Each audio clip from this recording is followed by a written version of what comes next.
ನಮಸ್ಕಾರ. ಮುಖ್ಯಾಂಶಗಳು. ಶೈಕ್ಷಣಿಕ ಕ್ಷೇತ್ರದಲ್ಲಿ ಡಿಜಿಟಲ್ ಪಠ್ಯಕ್ರಮ ಅಳವಡಿಕೆ ಶ್ಲಾಘನೀಯ. ನೂತನ ಶಿಕ್ಷಣ ನೀತಿ ಯಶಸ್ವಿಗೊಳಿಸುವಲ್ಲಿ ಶಿಕ್ಷಕರ ಪಾತ್ರ ಮಹತ್ವದ್ದು. ರಾಷ್ಟ್ರಪತಿ ರಾಮನಾಥ್ ಕೋವಿಂದ್. ರಾಜ್ಯದಲ್ಲಿ ಶಿಕ್ಷಣ ವ್ಯವಸ್ಥೆಯಲ್ಲಿ ಆಮೂಲಾಗ್ರ ಬದಲಾವಣೆಗೆ ಕ್ರಮ. ಆದ್ಯತಾ ಕ್ಷೇತ್ರವಾಗಿ ಪರಿಗಣನೆ. ಡಾ ಸಿಎನ್ ಅಶ್ವತ್ಥನಾರಾಯಣ. ಕೈಗಾರಿಕೆಗಳಿಗೆ ದೇಶಾದ್ಯಂತ 1 ಲಕ್ಷ ಹೆಕ್ಟೇರ್ ಪ್ರದೇಶ ಮೀಸಲು. ಹೂಡಿಕೆದಾರರಿಗೆ ಭಾರತ ಪ್ರಶಸ್ತ ತಾಣ. ಸಚಿವೆ ನಿರ್ಮಲಾ ಸೀತಾರಾಮನ್. ರಾಜ್ಯದಲ್ಲಿಂದು 9,746 ಮಂದಿಗೆ ಕೊರೋನಾ ಸೋಂಕು ದೃಢ. ಸಕ್ರಿಯ ಪ್ರಕರಣಗಳ ಸಂಖ್ಯೆ 1 ಲಕ್ಷ ಗಡಿಯತ್ತ.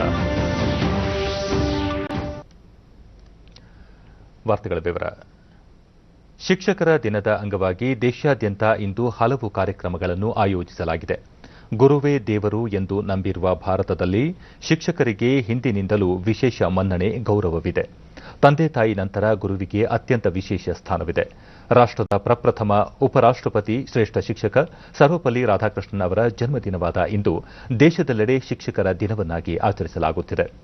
ಸರ್ವಪಲ್ಲಿ ರಾಧಾಕೃಷ್ಣನ್ ರಾಷ್ಟಪತಿಯಂತಹ ಮಹೋನ್ನತ ಹುದ್ದೆಗೇರಿದ್ದರೂ ಸಹ ಅವರಲ್ಲೊಬ್ಬ ಶಿಕ್ಷಕರಿದ್ದರು. ಕಲಿಕೆ ಅವರಿಗೆ ಪ್ರಿಯವಾಗಿತ್ತು.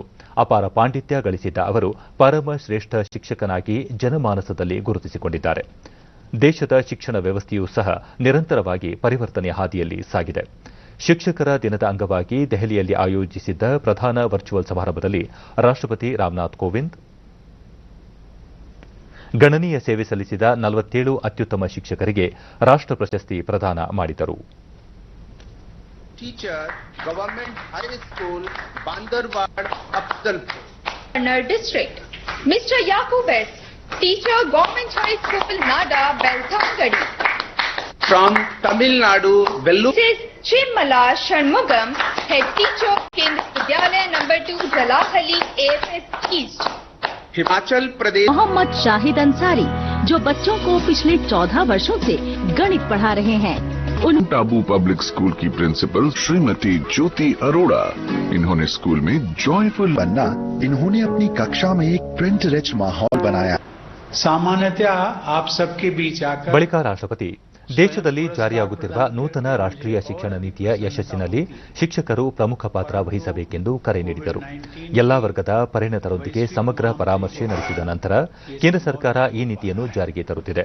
ನಮ್ಮ ಮಕ್ಕಳು ಮತ್ತು ಯುವ ಸಮುದಾಯ ಉತ್ತಮ ಭವಿಷ್ಯವನ್ನು ರೂಪಿಸುವ ನಿಟ್ಟಿನಲ್ಲಿ ಅತ್ಯುತ್ತಮ ಶಿಕ್ಷಣ ನೀಡುವ ಉದ್ದೇಶದಿಂದ ಹೊಸ ಶಿಕ್ಷಣ ನೀತಿಯನ್ನು ರೂಪಿಸಲಾಗಿದೆ. ಇದರ ಯಶಸ್ಸಿನಲ್ಲಿ ಶಿಕ್ಷಕರ ಪಾತ್ರ ಹೆಚ್ಚಿರುತ್ತದೆ. ಈ ನಿಟ್ಟಿನಲ್ಲಿ ಎಲ್ಲ ಶಿಕ್ಷಕರು ಕಾರ್ಯಪ್ರವೃತ್ತರಾಗಬೇಕು ಎಂದು ಕರೆ ನೀಡಿದರು. ಕೋವಿಡ್-19 ಹಿನ್ನೆಲೆಯಲ್ಲಿ ಇಡೀ ವಿಶ್ವದಲ್ಲಿ ಶಿಕ್ಷಣ ಸೇರಿದಂತೆ ಎಲ್ಲಾ ಕ್ಷೇತ್ರಗಳ ಮೇಲೆ ಪರಿಣಾಮ ಉಂಟಾಗಿದೆ. ಪಾರಂಪರಿಕ ಶಿಕ್ಷಣ ವ್ಯವಸ್ಥೆ ಬದಲಿಗೆ ಡಿಜಿಟಲ್ ಮಾಧ್ಯಮದ ಮೂಲಕ ಶಿಕ್ಷಣ ನೀಡಲಾಗುತ್ತಿದೆ. ಅತ್ಯಲ್ಪ ಅವಧಿಯಲ್ಲಿ ಡಿಜಿಟಲ್ ಮಾಧ್ಯಮವನ್ನು ಅಳವಡಿಸಿಕೊಂಡು ಶಿಕ್ಷಣ ನೀಡುತ್ತಿರುವ ಶಿಕ್ಷಕರ ಸೇವೆ ಶ್ಲಾಘನೀಯವಾಗಿದೆ ಎಂದು ತಿಳಿಸಿದರು.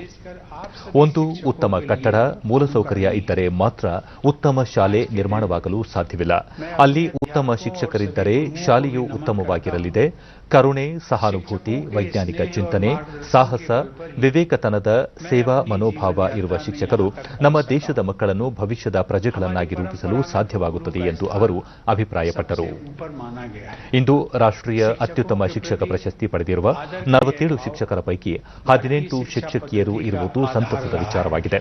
ಶಿಕ್ಷಕರ ರೂಪದಲ್ಲಿ ಮಹಿಳೆಯರು ಉತ್ತಮ ಸಮಾಜ ರೂಪಿಸುವಲ್ಲಿ ಸಾಕಷ್ಟು ಕೊಡುಗೆ ನೀಡುತ್ತಿದ್ದಾರೆ ಎಂದು ಮೆಚ್ಚುಗೆ ವ್ಯಕ್ತಪಡಿಸಿದರು. स्कूल नहीं बनता, बल्कि एक अच्छे स्कूल को बनाने में शिक्षकों की निष्ठा और समर्पण ही निर्णायक सिद्ध होते हैं. पूरी दुनिया के लोगों ने यहाँ आकर के ಕೇಂದ್ರ ಶಿಕ್ಷಣ ಸಚಿವ ಡಾ ರಮೇಶ್ ಪೋಖ್ರಿಯಾಲ್ ನಿಶಾಂಕ್ ಶಿಕ್ಷಕರು ಸದೃಢ ದೇಶ ನಿರ್ಮಾಣದ ನಿಟ್ಟಿನಲ್ಲಿ ಮತ್ತು ವಿದ್ಯಾರ್ಥಿಗಳನ್ನು ಉತ್ತಮ ಜಾಗತಿಕ ಪ್ರಜೆಗಳನ್ನಾಗಿ ರೂಪಿಸುತ್ತಿದ್ದಾರೆ ಎಂದು ಶ್ಲಾಘಿಸಿದರು. जिसने प्रदीप्त किया, ऐसे हमारे आचार्य, हमारे अध्यापक गण ने हमारे देश का सम्मान हमेशा से ही विश्व में बहुत ऊंचा उठाया है. गुरु शिष्य परंपरा हमारी पहचान रही है। बड़े से बड़े पद पर सुशोभित व्यक्ति भी अपने गुरु के चरणों में वंदन करता है। निश्चित ही गुरु और शिष्य की को अलग नहीं किया जा सकता। इतिहास इस बात का गवाह है कि शिक्षक ही सर्वोच्च पदों पर पहुंचकर उसकी शोभा बढ़ाते हैं और पद त्यागने के बाद भी शिक्षक की भूमिका को बरकरार रखते हुए राष्ट्र निर्माण में अपना योगदान देते हैं। चाहे डॉक्टर सर्वपल्ली राधाकृष्णन हो, भारत रत्न अब्दुल कलाम हो या भारत रत्न प्रणब मुखर्जी। ಗಣಿತ ಕೆ ಏಕ್ ಬೇಹದ್ ಅಭಿನವ ಈ ಸಮಾರಂಭದಲ್ಲಿ ಕರ್ನಾಟಕದ ಸುರೇಖಾ ಜಗನ್ನಾಥ್, ಯಾಕೋಬ್ ಮತ್ತು ಚೆಮುಲಾ ಷಣ್ಮುಗನ್ ಸೇರಿದಂತೆ ದೇಶದ ವಿವಿಧ ರಾಜ್ಯಗಳ ಒಟ್ಟು 47 ಶಿಕ್ಷಕರಿಗೆ ರಾಷ್ಟ್ರೀಯ ಪ್ರಶಸ್ತಿಯನ್ನು ಪ್ರದಾನ ಮಾಡಿ ಗೌರವಿಸಲಾಯಿತು. ಶಿಕ್ಷಕರ ದಿನದ ಅಂಗವಾಗಿ ಮುಖ್ಯಮಂತ್ರಿ ಬಿಎಸ್ ಯಡಿಯೂರಪ್ಪ ಶಿಕ್ಷಕ ಸಮುದಾಯಕ್ಕೆ ಶುಭ ಕೋರಿದ್ದಾರೆ.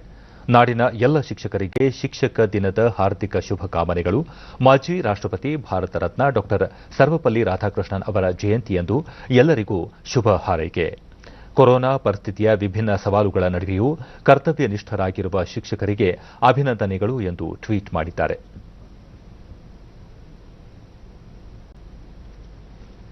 ಬೆಂಗಳೂರಿನ ಶಿಕ್ಷಕರ ಸದನದಲ್ಲಿ ಶಿಕ್ಷಕರ ದಿನದ ಕಾರ್ಯಕ್ರಮ ಆಯೋಜಿಸಲಾಗಿತ್ತು.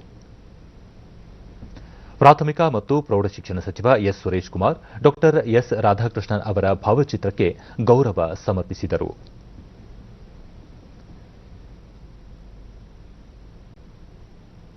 ಸರಳ ಸಮಾರಂಭದಲ್ಲಿ ಅವರು ಪಾಲ್ಗೊಂಡು ಶಿಕ್ಷಕ ಸಮುದಾಯಕ್ಕೆ ಶುಭ ಕೋರಿದರು. ಇದಕ್ಕೂ ಮುನ್ನ ಅವರು ಮುಖ್ಯಮಂತ್ರಿ ಬಿಎಸ್ ಯಡಿಯೂರಪ್ಪ ಅವರನ್ನು ಭೇಟಿ ಮಾಡಿ ಶಿಕ್ಷಕರ ದಿನದ ಅಂಗವಾಗಿ ಶುಭ ಕೋರಿದರು. ಬಳಿಕ ಸುರೇಶ್ ಕುಮಾರ್ ಶಿಕ್ಷಕರ ಸಮಸ್ಯೆಗಳಿಗೆ ಸಂಬಂಧಿಸಿದಂತೆ ಶಿಕ್ಷಕರ ನಿಯೋಗದೊಂದಿಗೆ ಚರ್ಚೆ ನಡೆಸಿದರು. ತಾಂತ್ರಿಕ ಶಿಕ್ಷಣ ಇಲಾಖೆ ಬೆಂಗಳೂರಿನಲ್ಲಿ ಇಂದು ಹಮ್ಮಿಕೊಂಡಿದ್ದ ಶಿಕ್ಷಕರ ದಿನಾಚರಣೆ ಕಾರ್ಯಕ್ರಮವನ್ನು ಉಪಮುಖ್ಯಮಂತ್ರಿ ಡಾ ಸಿಎನ್ ಅಶ್ವತ್ಥನಾರಾಯಣ ಉದ್ಘಾಟಿಸಿದರು. ಈ ವೇಳೆ ಮಾಜಿ ರಾಷ್ಟ್ರಪತಿ ಡಾ ಸರ್ವಪಲ್ಲಿ ರಾಧಾಕೃಷ್ಣನ್ ಭಾವಚಿತ್ರಕ್ಕೆ ಪುಷ್ಪ ನಮನ ಸಲ್ಲಿಸಿದರು. ಬಳಿಕ ಅವರು ರಾಜ್ಯದ ಸಮಗ್ರ ಶಿಕ್ಷಣ ವ್ಯವಸ್ಥೆಯನ್ನು ಆಮೂಲಾಗ್ರವಾಗಿ ಸುಧಾರಣೆ ಮಾಡಲು ಸರ್ಕಾರ ದಿಟ್ಟ ಹೆಜ್ಜೆ ಇರಿಸಿದೆ. ಡಾ ಸರ್ವಪಲ್ಲಿ ರಾಧಾಕೃಷ್ಣನ್ ಸೇರಿದಂತೆ ಮಹಾಪುರುಷರ ಆದರ್ಶಗಳನ್ನು ಸ್ಫೂರ್ತಿಯಾಗಿ ಇರಿಸಿಕೊಂಡು ಕಾರ್ಯನಿರ್ವಹಿಸಲಾಗುತ್ತಿದೆ ಎಂದು ತಿಳಿಸಿದರು. ಶಿಕ್ಷಣ ಅತ್ಯಂತ ಮಹತ್ವದ ಕ್ಷೇತ್ರ ಎಂದು ಸರ್ಕಾರ ಪರಿಗಣಿಸಿದ್ದು, ಈ ನಿಟ್ಟಿನಲ್ಲಿ ಕಳೆದ 1 ವರ್ಷಗಳಲ್ಲಿ ಅನೇಕ ಸುಧಾರಣೆಗಳನ್ನು ತರಲಾಗಿದೆ. ನಾಡಿನ ಶೈಕ್ಷಣಿಕ ವ್ಯವಸ್ಥೆಯ ದಿಕ್ಸೂಚಿಯನ್ನೇ ಬದಲಾಯಿಸುವ ಶಕ್ತಿ ಹೊಂದಿರುವ ರಾಷ್ಟ್ರೀಯ ಶಿಕ್ಷಣ ನೀತಿಯನ್ನು ಹಂತ ಹಂತವಾಗಿ ಜಾರಿ ಮಾಡಲು ನಿರ್ಧರಿಸಲಾಗಿದೆ ಎಂದರು. ಗುಣಮಟ್ಟದ ಶಿಕ್ಷಣ ಬೋಧನೆ ಮೂಲಕ ವಿದ್ಯಾರ್ಥಿಗಳ ಭವಿಷ್ಯ ರೂಪಿಸಬೇಕಿದೆ ಎಂದು ತಿಳಿಸಿದರು. ಆಂಧ್ರಪ್ರದೇಶ 2019ನೇ ಸಾಲಿನಲ್ಲಿ ಸುಗಮ ಉದ್ಯಮ ವಹಿವಾಟು ಶ್ರೇಯಾಂಕದಲ್ಲಿ ಮೊದಲ ಸ್ಥಾನವನ್ನು, ಉತ್ತರ ಪ್ರದೇಶ 2ನೇ ಸ್ಥಾನ ಮತ್ತು ತೆಲಂಗಾಣ 3ನೇ ಸ್ಥಾನ ಪಡೆದುಕೊಂಡಿವೆ. ಸುಗಮ ಉದ್ದಿಮೆಗಳ ವಹಿವಾಟು ನಿರ್ವಹಣೆಗೆ ಪೂರಕವಾದ ಸುಧಾರಣಾ ಕ್ರಮಗಳನ್ನು ಅನುಷ್ಠಾನಗೊಳಿಸಿದ ರಾಜ್ಯಗಳಿಗೆ ಕೈಗಾರಿಕಾ ನೀತಿ ಮತ್ತು ಉತ್ತೇಜನ ಇಲಾಖೆಯು ಈ ಶ್ರೇಯಾಂಕ ಪಟ್ಟಿಯನ್ನು ಸಿದ್ದಪಡಿಸುತ್ತದೆ. ಈ ಸೂಚ್ಯಂಕವನ್ನು ದೆಹಲಿಯಲ್ಲಿಂದು ಕೇಂದ್ರ ಹಣಕಾಸು ಸಚಿವೆ ನಿರ್ಮಲಾ ಸೀತಾರಾಮನ್ ವಿಡಿಯೋ ಕಾನ್ಫರೆನ್ಸ್ ಮೂಲಕ ಬಿಡುಗಡೆ ಮಾಡಿದರು. In 2019, third place Telangana, second place Uttar Pradesh, and the winner is Andhra Pradesh. ಬಳಿಕ ಅವರು ವಿಜೇತ ರಾಜ್ಯಗಳು ವ್ಯವಹಾರ ಸುಧಾರಣೆ ಕಾರ್ಯಯೋಜನೆಯಲ್ಲಿ ಉತ್ತಮವಾದ ರೀತಿಯಲ್ಲಿ ಸಾಧನೆ ಮಾಡಿವೆ ಎಂದು ಮೆಚ್ಚುಗೆ ವ್ಯಕ್ತಪಡಿಸಿದರು. ಉದ್ದಿಮೆಗಳು ಸುಗಮವಾಗಿ ನಡೆಯುವಂತೆ ಮಾಡುವ ನಿಟ್ಟಿನಲ್ಲಿ ರಾಜ್ಯಗಳು ಉತ್ತಮ ಪರಿಕ್ರಮ ಮತ್ತು ಸುಧಾರಣಾ ಕ್ರಮಗಳನ್ನು ಕೈಗೊಂಡಿರುವುದು ಸ್ವಾಗತಾರ್ಹ. ಇಂತಹ ಉಪಕ್ರಮಗಳು ಒಟ್ಟಾರೆ ದೇಶದ ಅಭಿವೃದ್ಧಿಗೆ ಸಹಕಾರಿಯಾಗುತ್ತವೆ ಎಂದು ತಿಳಿಸಿದರು. ಆರ್ಥಿಕತೆಯಲ್ಲಿ ಪ್ರಗತಿ ಸಾಧಿಸುತ್ತಿರುವ ಭಾರತ ಹೂಡಿಕೆದಾರರ ನೆಚ್ಚಿನ ತಾಣವಾಗಿದೆ. ಉದ್ಯಮಗಳನ್ನು ಸ್ಥಾಪಿಸಲು ಪೂರಕ ವಾತಾವರಣ ಮತ್ತು ಅಗತ್ಯ ಮೂಲಸೌಕರ್ಯಗಳನ್ನು ಕಲ್ಪಿಸಲಾಗುತ್ತಿದೆ ಎಂದು ತಿಳಿಸಿದ ಅವರು 10 ಹಲವಾರು ಸುಧಾರಣಾ ಕ್ರಮಗಳನ್ನು ಕೈಗೊಳ್ಳುವ ನಿಟ್ಟಿನಲ್ಲಿ ರಾಜ್ಯಗಳು ಪರಸ್ಪರ ಉತ್ತಮ ಸ್ಪರ್ಧೆಯನ್ನು ನಡೆಸುತ್ತಿರುವುದು ಆರೋಗ್ಯಕಾರಿ ಬೆಳವಣಿಗೆಯಾಗಿದೆ ಎಂದು ಅಭಿಪ್ರಾಯಪಟ್ಟರು.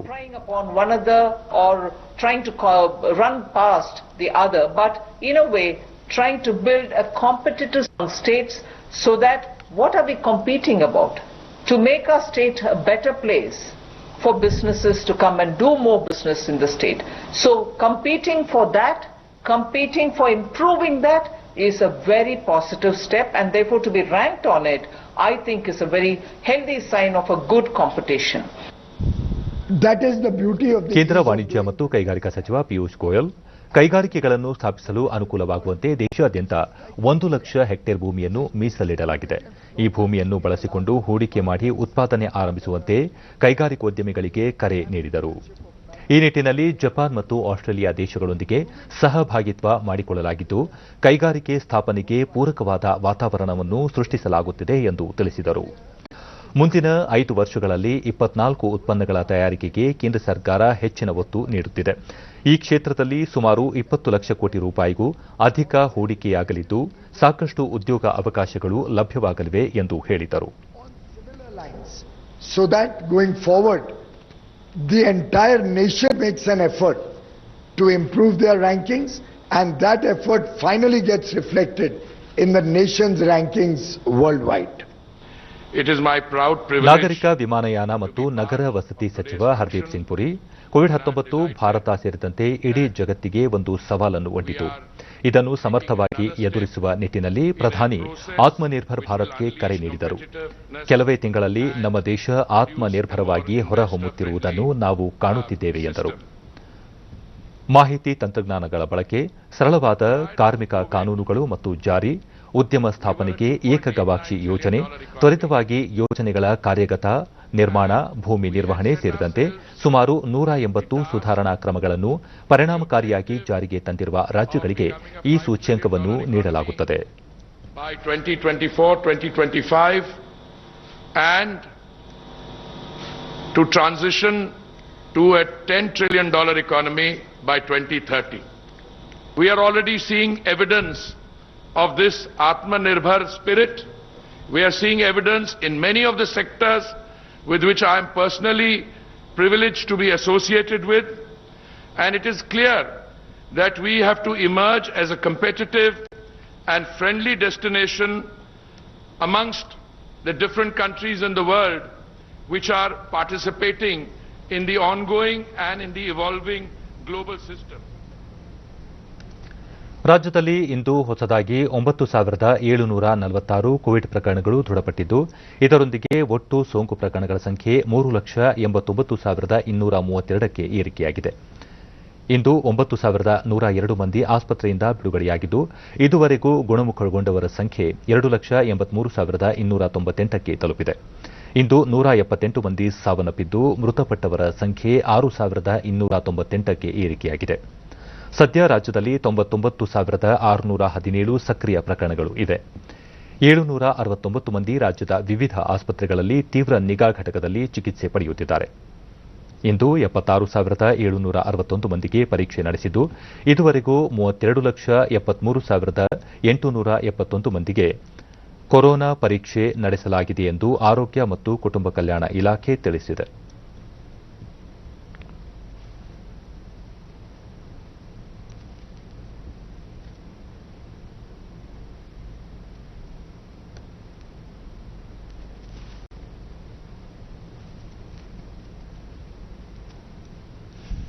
ಬೆಂಗಳೂರಿನಲ್ಲಿ 3,093 ಮಂದಿಗೆ ಸೋಂಕು ತಗುಲಿದ್ದು, ಒಟ್ಟು ಸೋಂಕು ಪ್ರಕರಣಗಳ ಸಂಖ್ಯೆ 1,44,757ಕ್ಕೆ ಏರಿಕೆಯಾಗಿದೆ. ಇಂದು 3,226 ಮಂದಿ ಆಸ್ಪತ್ರೆಯಿಂದ ಬಿಡುಗಡೆಯಾಗಿದ್ದು, ಇದುವರೆಗೂ ಬಿಡುಗಡೆಯಾದವರ ಸಂಖ್ಯೆ 1,01,152ಕ್ಕೆ ಏರಿಕೆಯಾಗಿದೆ. ಸದ್ಯ 41,479 ಸಕ್ರಿಯ ಪ್ರಕರಣಗಳಿದ್ದು, 34 ಮಂದಿ ಮೃತಪಟ್ಟಿರುವುದು ಸೇರಿದಂತೆ ಒಟ್ಟಾರೆ 2,125 ಮಂದಿ ಸಾವನ್ನಪ್ಪಿದ್ದಾರೆ.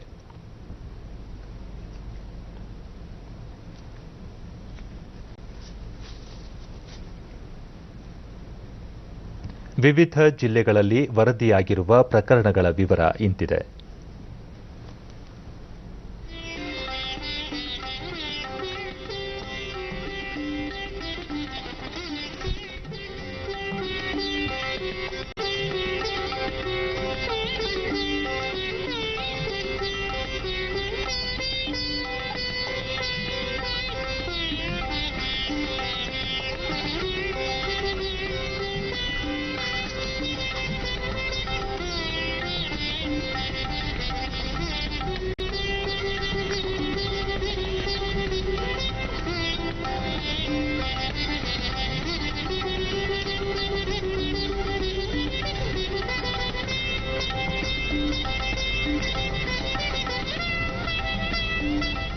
ಕೋವಿಡ್-19 ಸಂದರ್ಭದಲ್ಲೂ ಕೃಷಿ ಕ್ಷೇತ್ರ ಸ್ಥಿರವಾಗಿ ಉಳಿದಿದ್ದು ರಾಜ್ಯದಲ್ಲಿ ಫುಡ್ ಪಾರ್ಕ್ಗಳ ಸಂಖ್ಯೆಯನ್ನು ಹೆಚ್ಚಿಸಬೇಕಾಗಿದೆ ಎಂದು ಕೃಷಿ ಸಚಿವ ಬಿಸಿ ಪಾಟೀಲ್ ಕೋಲಾರದಲ್ಲಿ ಇಂದು ಹೇಳಿದ್ದಾರೆ.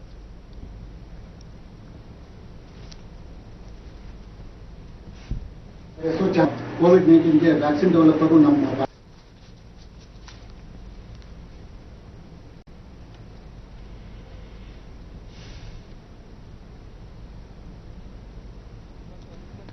ದೇಶದಲ್ಲಿ ಆಹಾರ ಉತ್ಪಾದನಾ ಕ್ಷೇತ್ರಕ್ಕೆ ಪ್ರಧಾನಿ ನರೇಂದ್ರ ಮೋದಿ ಅವರು 10,000 ಕೋಟಿ ರೂಪಾಯಿ ಮೀಸಲಿಟ್ಟಿದ್ದಾರೆ.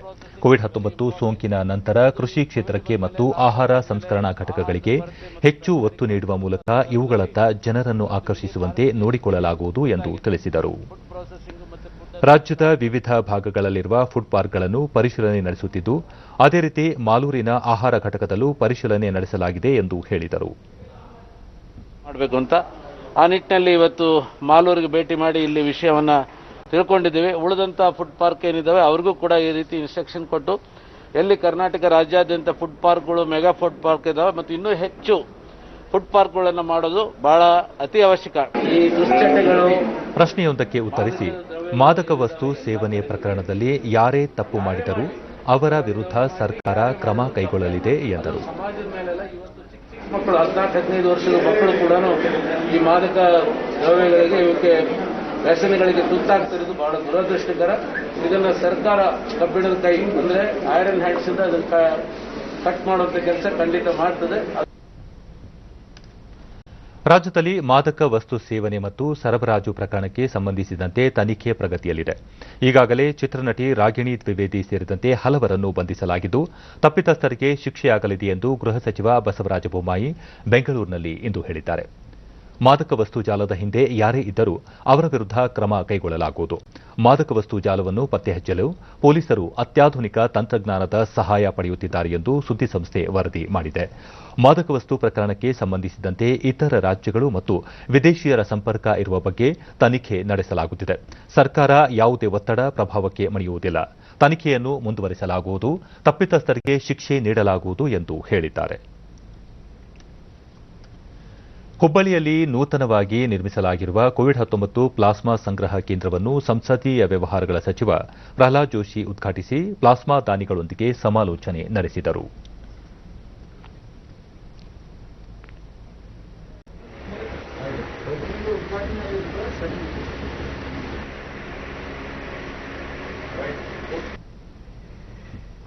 ಬಳಿಕ ಅವರು ಜಿಡಿಪಿ ದರ ಮುಂದಿನ ದಿನಗಳಲ್ಲಿ ಏರಿಕೆಯಾಗಲಿದ್ದು, ಎಲ್ಲ ಆರ್ಥಿಕ ಚಟುವಟಿಕೆಗಳು ಗರಿಗೆದರಲಿವೆ ಎಂದು ತಿಳಿಸಿದರು. ಮಾದಕ ವಸ್ತು ಸೇವನೆ ಮತ್ತು ಸರಬರಾಜು ಪ್ರಕರಣದಲ್ಲಿ ಭಾಗಿಯಾದವರ ವಿರುದ್ಧ ಸೂಕ್ತ ಕ್ರಮ ಕೈಗೊಳ್ಳಲಾಗುವುದು. ಇದುವರೆಗೂ ಯಾವುದೇ ರಾಜಕಾರಣಿಗಳು ಇದರಲ್ಲಿ ಭಾಗಿಯಾಗಿರುವ ಕುರಿತು ಮಾಹಿತಿ ಲಭ್ಯವಾಗಿಲ್ಲ ಎಂದು ತಿಳಿಸಿದರು. ಹುಬ್ಬಳ್ಳಿ ಧಾರವಾಡ ಸ್ಮಾರ್ಟ್ ಸಿಟಿ ಯೋಜನೆಯಡಿ ರೂಪಿಸಲಾಗಿರುವ ಕಾಮಗಾರಿಗಳನ್ನು ಶೀಘ್ರವೇ ಆರಂಭಿಸಲಾಗುವುದು ಎಂದು ಮಾಹಿತಿ ನೀಡಿದರು. ಸುಮಾರು 6-7% ಜಿಡಿಪಿ ಆಗ್ತದೆ. ಅದರ ಮುಂದಿನ ವರ್ಷಗಳಲ್ಲಿ 10ರವರೆಗೂ ರೀಚ್ ಆಗ್ತದೆ ಅಂತ ಅವಾಗೆಲ್ಲ ಸಮಸ್ಯೆಗಳು ಬಗೆಹರಿರ್ತದೆ. ತಾತ್ಕಾಲಿಕವಾಗಿ ರಾಜ್ಯ ಮತ್ತು ಕೇಂದ್ರ ಸರ್ಕಾರಗಳು ಕೂಡ ಈ ಒಂದು ಆರ್ಥಿಕತೆಯನ್ನು ಎದುರಿಸಬೇಕಾದಂಥ ಅನಿವಾರ್ಯತೆ. ಭಾರತವನ್ನು 21ನೇ ಶತಮಾನದ ಒಂದು ರಾಷ್ಟ್ರವಾಗಿ 21ನೇ ಶತಮಾನದ ಭಾರತ ಶತಮಾನ ಆಗಬೇಕು ಅನ್ನುವಂಥ ಕಲ್ಪನೆ ಇರುವಂಥ ಸಂದರ್ಭದಲ್ಲಿ ನಮ್ಮ ಯುವ ಶಕ್ತಿಯನ್ನು ಸರಿಯಾಗಿ ಉಪಯೋಗ ಮಾಡಿಕೊಳ್ಳಬೇಕಾಗಿರುವಂಥದ್ದು, ನಮ್ಮ ಹ್ಯೂಮನ್ ರಿಸೋರ್ಸನ್ನು ಸರಿಯಾಗಿ ಉಪಯೋಗ ಮಾಡಿಕೊಳ್ಳಬೇಕಾಗಿರೋದು ನಮ್ಮ ಆದ್ಯತೆ. ಪೊಲೀಸ್ ಕಮಿಷನರ್ಗೆ ನಾನು ಹೇಳ್ತೇನೆ, ತಕ್ಷಣ ಇದರ ಬಗ್ಗೆ ಸ್ವಯಂ ಪ್ರೇರಿತವಾಗಿ ಅವರು ಪ್ರೋಆಕ್ಟಿವ್ ಆಗಿ ಕೆಲಸವನ್ನು ಮಾಡಬೇಕು ಅನ್ನುವಂಥ ಸಂಗತಿ. ಕೊರೋನಾ ಸೋಂಕು ಹಿನ್ನೆಲೆಯಲ್ಲಿ ಕಳೆದ 5 ತಿಂಗಳಿಗೂ ಹೆಚ್ಚು ಕಾಲ ಸ್ಥಗಿತಗೊಂಡಿದ್ದ ನಮ್ಮ ಮೆಟ್ರೋ ರೈಲು ಸಂಚಾರ ನಾಡಿದ್ದು ಸೋಮವಾರದಿಂದ ಆರಂಭಗೊಳ್ಳಲಿದ್ದು, ಬಿಎಂಆರ್ಸಿಎಲ್ ಅಂತಿಮ ಸಿದ್ದತೆಗಳನ್ನು ಆರಂಭಿಸಿದೆ. ಪ್ರಯಾಣಿಕರ ಹಿತದೃಷ್ಟಿಯಿಂದ ಮುಂಜಾಗ್ರತಾ ಕ್ರಮಗಳನ್ನು ಪಾಲಿಸಲು ಮುಂದಾಗಿದ್ದು, ನಿಲ್ದಾಣದ ದ್ವಾರದಲ್ಲಿ ಥರ್ಮಲ್ ಸ್ಕ್ಯಾನಿಂಗ್, ಸ್ಯಾನಿಟೈಸರ್ ಸೇರಿದಂತೆ ಅಗತ್ಯ ವ್ಯವಸ್ಥೆಗಳನ್ನು ಕೈಗೊಂಡಿದೆ.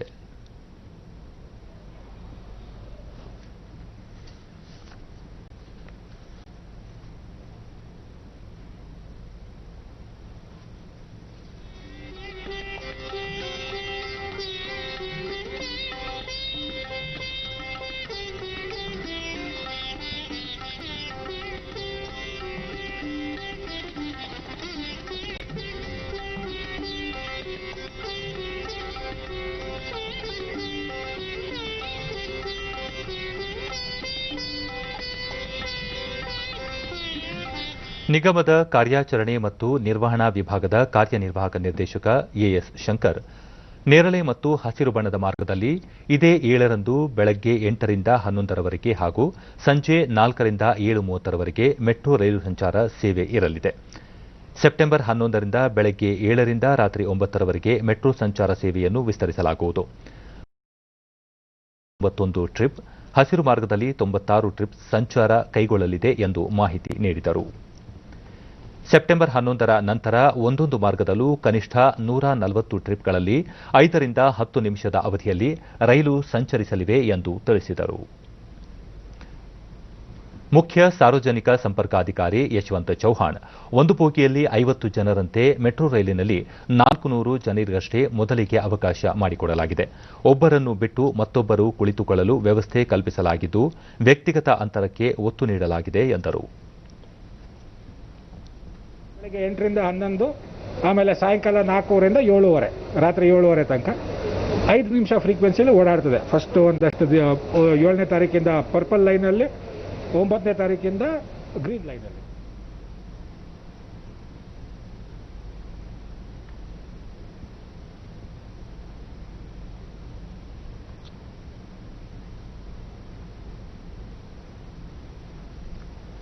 ಕೇಂದ್ರ ಸರ್ಕಾರ ಸಂಶೋಧನೆ ಮತ್ತು ಆವಿಷ್ಕಾರಕ್ಕೆ ಹೆಚ್ಚು ಅನುದಾನವನ್ನು ನೀಡಲು ಬದ್ಧವಾಗಿದೆ ಎಂದು ಕೇಂದ್ರ ವಾರ್ತಾ ಮತ್ತು ಪ್ರಸಾರ ಸಚಿವ ಪ್ರಕಾಶ್ ಜಾವಡೇಕರ್ ತಿಳಿಸಿದ್ದಾರೆ.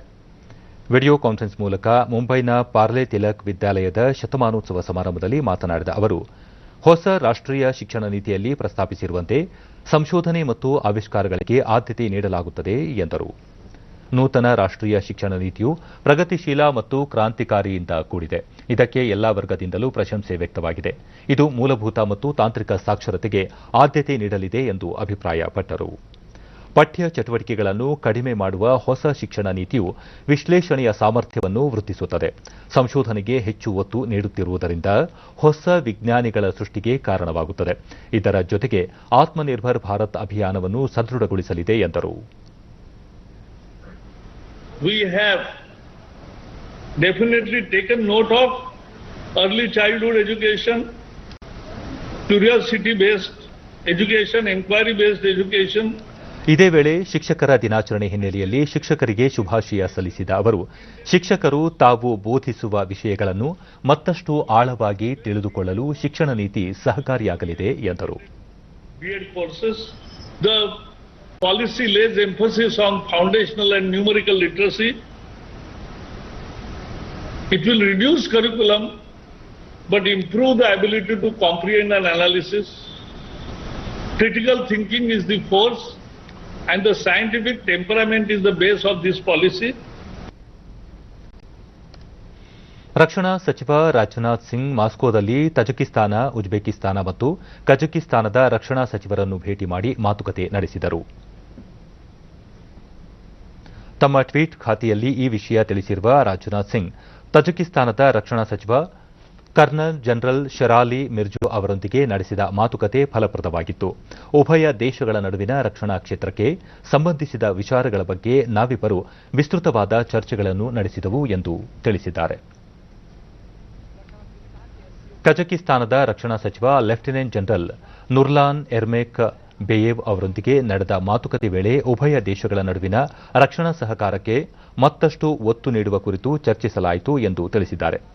ಉಜ್ಬೇಕಿಸ್ತಾನದ ರಕ್ಷಣಾ ಸಚಿವ ಮೇಜರ್ ಜನರಲ್ ಕುರ್ಬನೋವ್ ಬಖೋದಿರ್ ನಿಜಮೋವಿಚ್ ಅವರೊಂದಿಗೆ ರಕ್ಷಣಾ ಸಹಕಾರದ ಬಗ್ಗೆ ಚರ್ಚೆ ನಡೆಸಲಾಯಿತು. ಈ ಬಗ್ಗೆ ಟ್ವೀಟ್ ಮಾಡಿರುವ ರಾಜನಾಥ್ ಸಿಂಗ್, ಉಭಯ ದೇಶಗಳ ಸಂಬಂಧಕ್ಕೆ ಅತ್ಯಂತ ಪ್ರಮುಖವಾದ ಸ್ತಂಭವಾಗಿದೆ ಎಂದು ತಿಳಿಸಿದ್ದಾರೆ.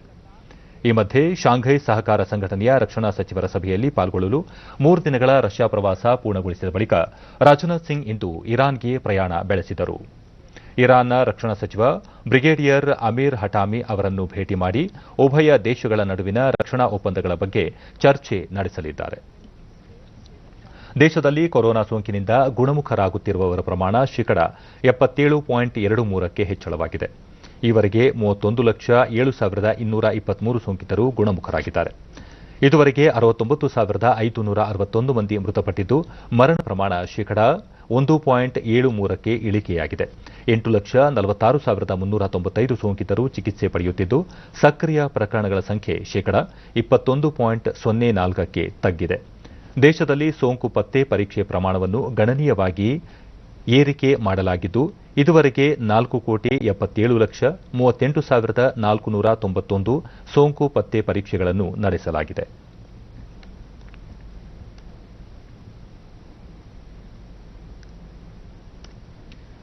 ರಾಮನಗರದ ರಣಹದ್ದುಗಳ ವನ್ಯಜೀವಿ ಧಾಮದಲ್ಲಿ ಇಂದು ವಿಶ್ವ ರಣಹದ್ದು ದಿನ ಆಚರಿಸಲಾಯಿತು. ಮುಂಜಾಗ್ರತಾ ಕ್ರಮಗಳೊಂದಿಗೆ ಆಯೋಜಿಸಿದ್ದ ಸರಳ ಕಾರ್ಯಕ್ರಮದಲ್ಲಿ ಪರಿಸರ ಪ್ರೇಮಿಗಳು, ಶಾಲಾ ವಿದ್ಯಾರ್ಥಿಗಳು ಹಾಗೂ ಸಾರ್ವಜನಿಕರು ಪಾಲ್ಗೊಂಡಿದ್ದರು. ರಾಮದೇವರ ಬೆಟ್ಟದಲ್ಲಿರುವ ರಣಹದ್ದುಗಳ ಸಂರಕ್ಷಣಾ ಕೇಂದ್ರವನ್ನು 2012ರಲ್ಲಿ ರಣಹದ್ದು ವನ್ಯಜೀವಿ ಧಾಮ ಎಂದು ಘೋಷಿಸಲಾಯಿತು. ಸುಮಾರು 850 ಎಕರೆ ವಿಸ್ತೀರ್ಣದಲ್ಲಿರುವ ಈ ಪ್ರದೇಶದಲ್ಲಿ ವಿವಿಧ ಪ್ರಭೇದದ ರಣಹದ್ದುಗಳಿದ್ದು 9 ಲಾಂಗ್ ಬರ್ಡ್ ರಣಹದ್ದು ಹಾಗೂ 23 ಈಜಿಪ್ಟಿಯನ್ ರಣಹದ್ದುಗಳು ಇವೆ. ಡಿಡಿ ನ್ಯೂಸ್ನೊಂದಿಗೆ ಪ್ರವಾಸಿ ದೀಪ್ತಿ ವಿಶ್ವ ರಣಹದ್ದು ದಿನಾಚರಣೆ ಅಂಗವಾಗಿ ಆಯೋಜಿಸಿದ ಕಾರ್ಯಕ್ರಮದಲ್ಲಿ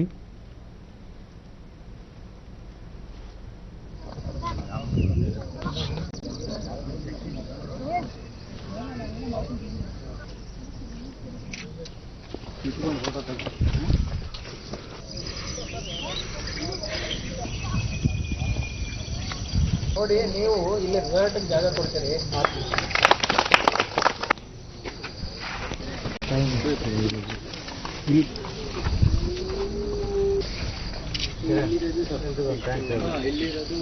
ಕಾಲು ಕಾಣ್ತಲ್ಲ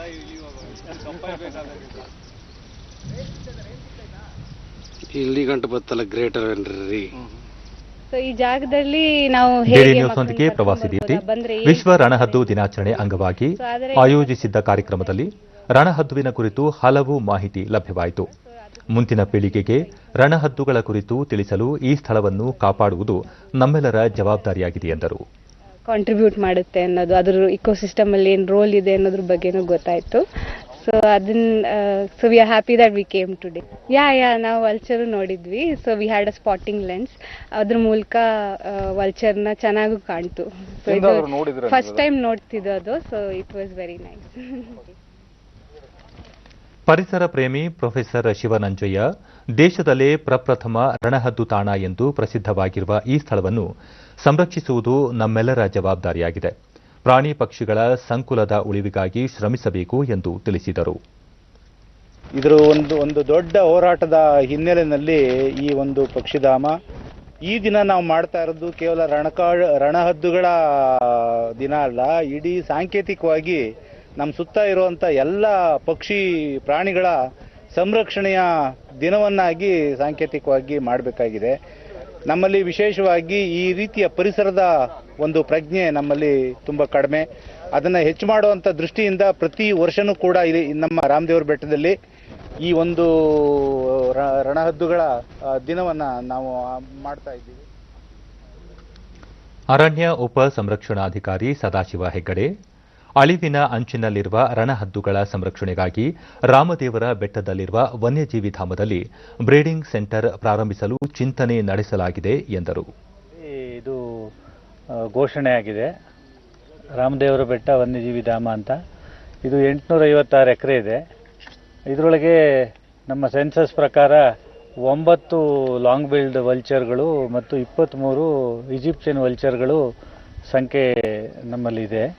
ಈಗ ಪ್ರಸ್ತುತ ನಮಗೆ ಸದ್ಯದಲ್ಲಿ ನಾವು 4 ಸಂಖ್ಯೆಯನ್ನು ನೋಡ್ತಾ ಇದ್ದೀವಿ. ಎರಡು ಜೋಡಿ ನೋಡ್ತಾ ಇದ್ದೀವಿ.